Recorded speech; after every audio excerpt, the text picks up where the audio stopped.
Well guys, finally we get to talk about another gaming console, and this time around we get to talk about the Nintendo DSi and see how it holds up in 2020. Now, this thing was released so many eons ago, and it was technically released in 2009, so it's going to be turning actually about like 11 years old now, which is so insane. And I just talked about the Nintendo DS, the original one, and the Nintendo DS Lite.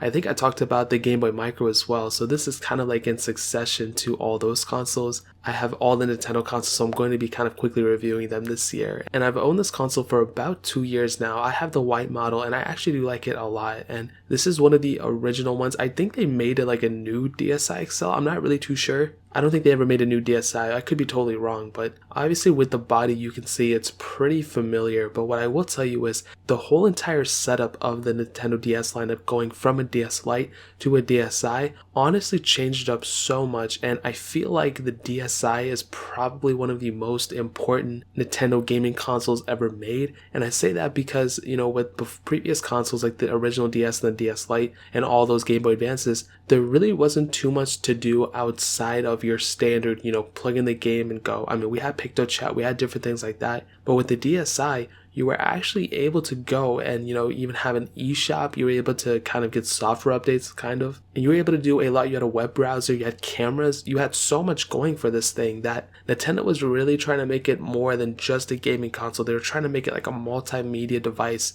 With the original DS Lite, it just really wasn't. I mean, it was just a gaming console, really, and that was pretty much it. And with the DSi, I mean, even if you look at today, like you have the Nintendo Switch and the Switch Lite, which I will be reviewing. I already reviewed the Switch, but those consoles, every time I pick it up, I always see a little bit of like the DSi in that console just because of the way it's set up and the software of it, and that stemmed from the DSi, which is so cool. Now, looking around this whole entire body, I can definitely tell you the DSi still seems and looks like a pretty good console. I always liked the way the DS Lite looked, but it's really not that big of a deal. I think in 2020, nobody really cares about it. One of the biggest things that when people were picking up a DSi that they complained about most of the time was the lack of the Game Boy Advance slot, which if you think about it is kind of a big deal. But they did give us a SD card slot, so that's actually really cool. I actually really like that a lot. Once you were able to kind of hack your DSi, you were able to go and, you know, port games that you own legally into the DSi, which was super cool. So I always liked Nintendo for doing that. And even with the SD card slot, it was already ahead of its time. The Switch still uses it, the Switch Lite still uses it. A super cool thing. And funny enough, I actually picked up this DSi for like $13 about 2 years ago. Everything was working on it. I think I bought it from Japan. I didn't go to Japan to get it, they shipped it here, but if you go to eBay, you go to Japan, so many Japanese sellers are selling Nintendo consoles for so cheap. But for some reason, their Nintendo Switches are still super expensive, but they're like DSi's, their DS's, their Game Boy Advances, like all those consoles are so cheap over there, which is so crazy, and they ship it to you, which is always insane. And I was honestly shocked by how actually decent quality this thing was. I bought my Game Boy Advance SP, I think, from there too, which is pretty crazy. Now, actually opening up the console and flipping it open, we had that dual screen technology. You know, I think everyone has seen a DS Lite at this point, or DS at, you know, for time, so there's no need to talk about it for like 50 minutes. But one thing that surprised me, that still kind of surprises me, is how decent those screens are on the original DSi, the smaller one. You know, with the DSi XL, that console screen is like so pixelated, but with the smaller DSi, it's actually much better. And because those pixels are pushed closer on the DSi, it just makes it look better, even though they're kind of the same panel. And when you're playing games, when you're feeling it in the hand, it still feels like a very decent console. You still have a lot going for it. The buttons are super clicky, which I really, really do like. And after 11 years on this thing, it still feels very premium and very decent. And I think I made a mistake. This thing actually came out in 2008. The DSi XL came out in 2009. That's what I was getting mixed up at. But I think I corrected it in the beginning with. Now, the biggest reason to pick up a DSi in 2020, honestly, like I've said before with the DS and the DS Lite, it's just a gaming library. There's just so many games for this thing. Like, it just doesn't make any sense. Like, you can go pick up any game. You can even go to GameStop still and pick up DSi.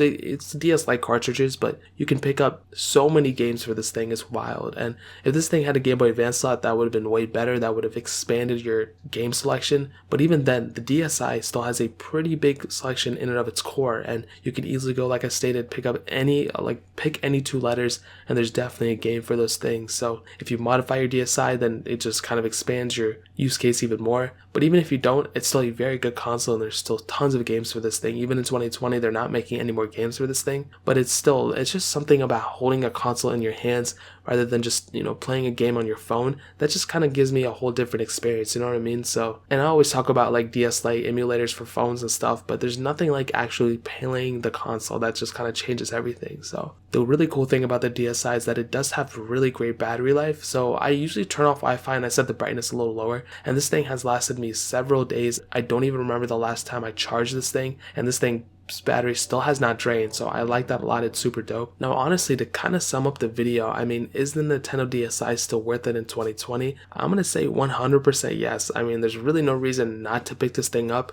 Obviously, even if you want to use it as your main gaming console, it has so much going for it, and if you get one in pretty decent condition, it can definitely last you for a while. It's such a cheap price now that you could literally get this thing and just like, whether you use it or not, it's not going to cost you a lot of money. Like I said, 2 years ago, I bought mine for $13. You can probably pick yours up for maybe even 10 or whatever, how much the depreciation went down since then. But that's honestly one of the coolest things ever. And I definitely would recommend like a DSi over a DS Lite or original DS.